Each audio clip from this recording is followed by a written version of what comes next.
Hey guys, let's make some conchas.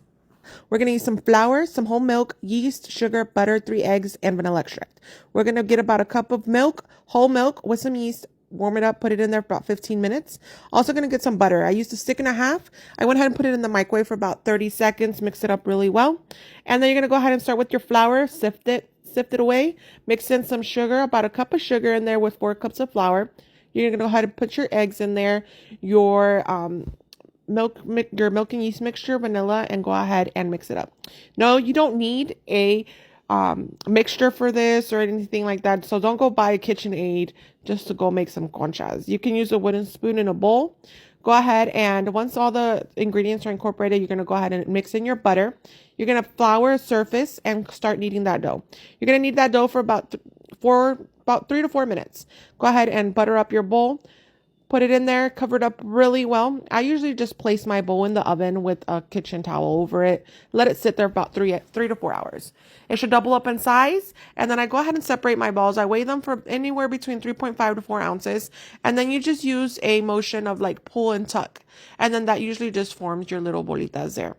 You go ahead and put them on a cookie sheet. All right, and then we're going to go ahead and start with our sugar topping. We're going to use all vegetable shortening, all-purpose flour, and confectionate sugar. We're going to use about 2 cups of the confectionate sugar, 1 cup of flour, 1 cup of vegetable shortening. We're going to mix it up really well. Here, the only difference is you're going to use confectionate sugar to like knead the sugar topping. And then you can put some confectionate sugar on your hands as well to kind of prevent it from sticking. This right here is where you're going to go ahead and add any type of coloring that you need. I went ahead and used cocoa powder for the chocolate ones. You're going to go ahead and knead it for about a good 2 to 3 minutes each one until you incorporate all the colors. And then, like I said, you're going to use confectionate sugar to prevent it from sticking anywhere. And then here, what I did is I went ahead and weighed out my sugar topping about 1 ounce each. Tap it away. Again, use confectionate sugar so it prevents from sticking anywhere. You grab your little dough ball and then you go ahead and put the topping on top of it.